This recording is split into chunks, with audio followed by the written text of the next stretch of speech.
Welcome to episode 7 of the Moonchild podcast show in the series What the World Needs Now. And this is the interview with Dr. Gary Salyer about love. And everybody deserves a love that lasts. Welcome to the Moonchild podcast with Miriam Maris. In this podcast, I'm taking you along on my path, shifting my own consciousness and living my life to the fullest, but at my own pace. Front row living, that is my goal, becoming the ultimate version of me.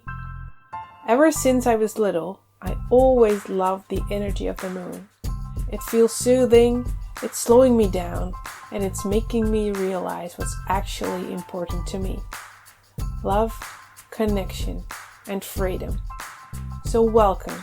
I hope you feel at home and inspired. Enjoy this ride with me.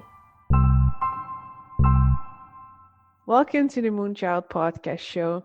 It's the series of What the World Needs Now. And today I'm talking to Dr. Gary Salyer, who wrote the book It's Safe to Love Again. Welcome, Gary. Thank you, Miriam. It's so great being here. I've never been interviewed by anybody from the Netherlands, and thank you for having me on your show. Well, thank you for taking the time to speak to me about love, because that's what this episode is all about.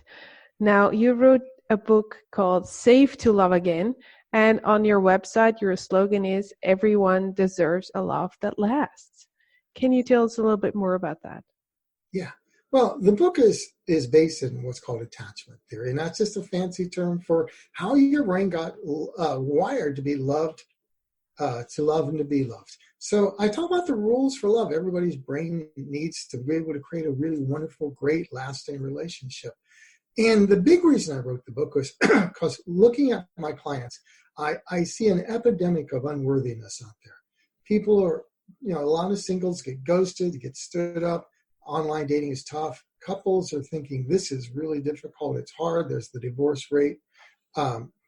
And a lot of people are feeling unworthy. And we deserve love. We have a birthright for love. And I wanted to restore the hope that you can have a lasting relationship. It doesn't have to be perpetual heartache. And that you deserve a really great relationship that makes you feel welcome and worthy and cherished and empowered and all those other good things. That's how we do it. That's why I wrote the book, and that's what it does. It helps all couples and all singles find their way back to love. That sounds wonderful. And on your website, I saw that you have 3 rules that you live by. And one is, and I thought it was very intriguing, that love is a simple experience that's won or lost in the small moments. Now, what do you exactly mean by that? So that's so important that I actually used it as a toast at my son's wedding, my son and daughter-in-law's wedding. And what I have found working with couples is we tend to think that love are these big moments, right? It's the moment we take her out for a 5-star dinner with 24 roses. It's the wedding anniversary. It's the big gift at Christmas. And those are nice. It's really important to remember birthdays, anniversaries. But when you look at where most couples get in their rubs with each other, it's in these little tiny moments when you're in the kitchen and she asked you did you remember to pay the bill? And you go, and you don't turn toward her. You don't make her feel worthy, right? Or you just need some eye contact. I've literally seen couples get in fights, and what they were really fighting over is when he listened, he was always looking away. And she never felt heard if she didn't get that eye contact. All right.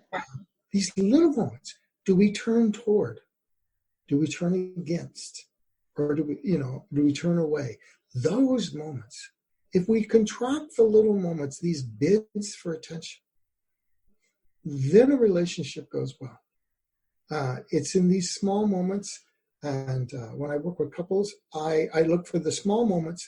There's always 1 or 2 typical moments that repeat over and over again. And they think it's the big issues, but it's really coming from this little tiny thing. It's like the if you've ever run, it's like the little stone that gets in your shoe. Right. It's not the road. It's not the 2-mile jog. It's the little stone. Absolutely. Yes. People fight a lot over caps of toothpaste, right? Exactly. It's not never Yes. about the cap. No. It's about, So did you remember me? yeah, Yeah. right. So I heard that you work with four emotions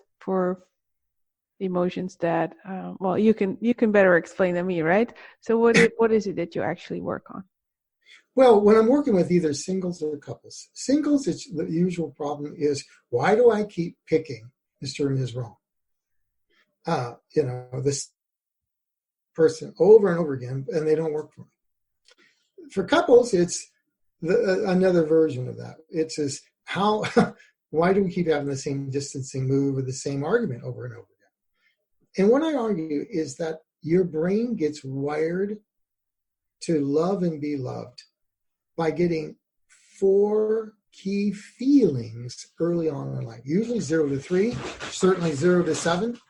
And these feelings we get become like rights or templates for what sort of experience we can have in love. So if a child has been welcomed with joy, oh, so glad you're here, right? And if we've been given a feeling of worthy and nourished, so we feel good reaching out for our needs and knowing that someone's going to reach back in a congruent way. If we were given a feeling of cherished and protected, that it's okay to explore, be a me, but come back and to a we, somebody that's a shelter, and we have a home port in their heart. And then empowered with choice. Do we get a voice? Do we get to create our own experience? If we are given these 4 feelings in any relationship, we feel pretty loved because they are the original GPS we got from childhood. Now, not everybody lives a perfect childhood, we know. Sometimes we're giving unwelcomed or unworthy or uncherished or disempowered. Now, these 4 feelings will create very different experiences. So the key is whatever feeling you were given, that's what your brain uses as a reference feeling in a relationship. It's like your GPS. So in all couples and all singles who are picking the wrong partner, if someone feels unworthy, they will find a taker. If someone feels disempowered, they will find someone who will dominate them, or they'll lose themselves in the relationship. So the key isn't to give them advice. It's to restore the original feeling to its proper state, unworthy, to help them feel worthy, because worthy people don't choose takers. Empowered people don't choose dominators. So it's about restoring these 4 feelings that are our birthright so that our brain is using welcomed and worthy and cherished and empowered to pick, choose, create, maintain, fix arguments, repair relationships. And when that happens, miracle happens for both singles and couples. Right. He is give and take 4 feelings. So you're actually rewiring the brain. That's what you do then. Exactly. Correct? Restoring 4 key feelings. And all children are, these are, it goes back to childhood. These are the 4 we're supposed to get. It's the original GPS our brain uses for love. Right. We're just restoring the compass so we point to true north. Mm-hmm. Now we're stuck in Corona times, right? When we're at home, sitting on each other's lap for 24/7 or almost like that. And it can be intense for everybody, but for couples or families in particular. And because we're crammed in this house and we can't go anywhere. Do you have a tip for people in Corona times, how to love again? I do.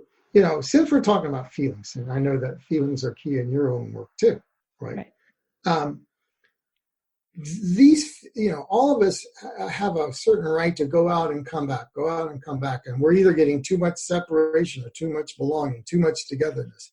I think, there's 2 things I want. The first one is feelings are going to come up. And I think if you're living with, whether you're living with a roommate or you are a couple, you need to know that feelings are going to come up. So what you want to do is discuss it at a time and make it so that all feelings are okay. Every last one of them. They're going to feel hopeless, irritated, frustrated. Get them out. It's all, and have an agreement. Write an agreement how will we deal with our emotions? One is they're okay. The second rule would be both partners can't freak out at the same time. Somebody's got to hold the fort for the other one, and then it'll get returned. Both people can be, oh my God, we're freaking out. We're getting both hopeless. So you have to be in agreement. Somebody is the anchor for the other, and then you'll trade off. And then the third one is what I call is you want to have regular times where every day, as much as possible, to discuss your feelings. Just feelings. No fix it, no advice. For 5 or 10 minutes, you sit down and go, honey, how was your day? And you let them just get the feelings out. You don't judge. You go, oh, gosh, that was horrible. You felt that? Oh, the kids did that? Oh, my God. And what else are you feeling? Well, I'm feeling really upset and irritated. What's the worst part of that, honey? And just get curious. And if you can do that, that's called a stress-reducing conversation. And we know that when couples have this one conversation about their emotions every day, and they just are there for each other emotionally, and they get it out, the stress doesn't get into the relationship. So if you can do those three things, make every okay, nobody freaks out at the same time, and 5 to 10 minutes a day, let the other one get their feelings out, and you don't fix it and go, oh my God, let me see if I can fix that. If you do that, this thing is doable. But when you don't face those feelings, they will come out sideways. True. Absolutely. So it's intriguing that you say both can't freak out at the same time, because what you typically see is that one person starts being irritated and then the other one responds, and there we go in this pattern, blah, blah, blah, and we keep on freaking out even more. And usually one of the partners just either walks away or just, I don't know, it clashes, and then, it's done. Yes. How do you actually do that? How do you not freak out at the same time? How do you not freak out? Well, I was thinking if someone is feeling really afraid, like they're afraid their aunt's going to get the coronavirus or stuff. Now, if you're talking about your habitual where couples rub each other wrong, right? I think it's important for couples to be able, if they get triggered, they have to have 20 minutes away. You got to be able to have a dead stop contract. If you're triggered, you have to be able to say, honey, I'm triggered. Don't sit there and play games with yourself. Oh no, I just know if I make my point for the 30th time, they'll finally agree with me. If you're doing that, you're triggered, right? And make a contract saying, I want to come back. I'm more loving. Can we stop? And tell them when you're coming back, And if you give yourself, men may take 30 minutes because our brains take longer to calm down, by the way. But if we walk away and come back, we often come back as better people, more able to listen. And afterwards, you can process, the aftermath of it. If you had a fight, well, you can say, just listen, and let each of them say, hey, you take turns. One just listens, the other one just. And that's a skill set that needs to be taught. It's awful hard on a 20 or 30-minute podcast. But the key is to listen and stop persuasion. Mm-hmm. We usually listen to rebut, to persuade them of the key in all these types of conflicts, and is that you suspend persuasion till you can present their side back to them, and they say, yeah, that's my side, and then you switch. Right, no ping pong. I tell my couples, no ping pong. You listen for 10 or 15 minutes. Oh, so this is what you're seeing? Yeah, but this needs a little bit like this. Okay, so let me get it right. Is it like this? Yes. If you can do that and then you switch it up, it's amazing how much. So stop the persuasion, stop the ping pong, take 10 minutes to just listen, and you have to be able to present their side. Right. This will do marvelous things. Now, there has to be a real commitment to making love better. Yeah. It does take work. Call this the ABBA technique. A, B, B, A. So A says something, and then B listens and gives it back. And then A says, no, it's not like that. I meant like this. And then the other says, am I correct that I heard this and this and that? Yes, that's correct. And then the other one takes turns. So it's switching and giving back. So it's exactly the same as what you are describing. Yeah, And they found out the Gottmans found this out from he was referred to Anatole Rappaport's. He was an international treaty expert, and what he found out is when you get two countries that are really diametrically opposed, they will just argue and argue. That what enabled there to be get past the stalemate was one side could only present, the other side could listen until this side said, "Yeah, okay, you said exactly what I meant," and then you switch it. yeah, And same with couples. It yeah, just is, yeah, it works magic. it does. Absolutely. Yes. Okay, so what we've covered is that you say discussing the feelings, that all feelings are okay, you can't freak out at the same time, and that you take regular times to discuss your feeling where the other person listens, right? And then when you get triggered, you go away, take 20 or maybe 30 minutes, and then come back as a new person. And it's important when you go that you promise to come back so the other one Right. doesn't feel stonewalled or abandoned. Yeah, you have to You say got to say, something. I will be back in a half hour. And if you can't, you're still upset, then you text them or, hey, I need another half hour. But don't just abandon them. Promise to come back. Of course, yeah, that's key too. And because I usually work with couples that are struggling, same as you. And for people that were struggling before Corona, it's even worse, probably, these times to be together, stuck in a house. Is there anything you can say to them for the people who are actually, what I find that my clients feel really, that their breath is almost taken away, that they don't feel any freedom anymore, that they feel locked inside their homes. And those were people who were having like a bit of a relationship crisis before Corona. So these 24/7 periods in the house are even more difficult for them. Do you have any extra tip for them that they can do to, make the overwhelm go down a little bit? I do. I actually put out a YouTube right at the beginning of this because I saw it up front. In my book, I talk, there's a feeling called cherished and protected. And when you cherish and protect it comes out as a right to separate and belong. Now, this is a Goldilocks zone. It comes on when a toddler is just walking and they go over and play. But toddlers want to make sure mom's in the room, and if you leave, they get all upset. They want to separate, they want to play, they want to explore, but they want to make sure they've got backup, right? Mm-hmm. And all adults, we want to go out and explore, go to our career or work, and then come back to a loving home, a home poured in somebody's heart. So we get to be a me and a we, not all we like some codependent couples might, right? Not all me like some Marlboro mates make, like the Marlboro man out there, right? It is a Goldilocks zone, right? And it's split. Either if singles, they're all quarantined, right? Or if they got roommates, they can't get away from each other, and couples can't get away. It's so the big thing to do is to sit down and navigate ahead of time how you're going to give each other separation time. Negotiate it. Have a room in the house, a corner in the house, that if someone's over there, it is not time to go and have an engaging conversation.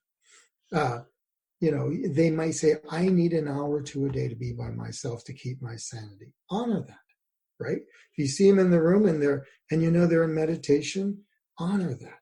So I think it's getting really conscious about, we have this right, we most of the time don't think about it. If you're too much together, then you've got to negotiate and say, how do we give each other some separation? Mm-hmm. Make a contract. Put a room as that way. Yep. Yeah. Sounds fair. I call this me time. We all need me time.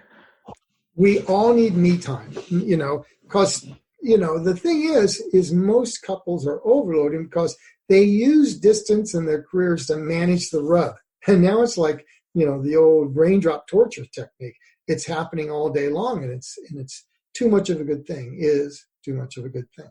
Right. But the bright side of this, though, Miriam, is that when you're together this much, yes, you can see these, and it's also a beautiful time to say, I think it can present an opportunity for couples to look at these moments and say, how can we dialogue and make each other feel worthy enough that we can work this through?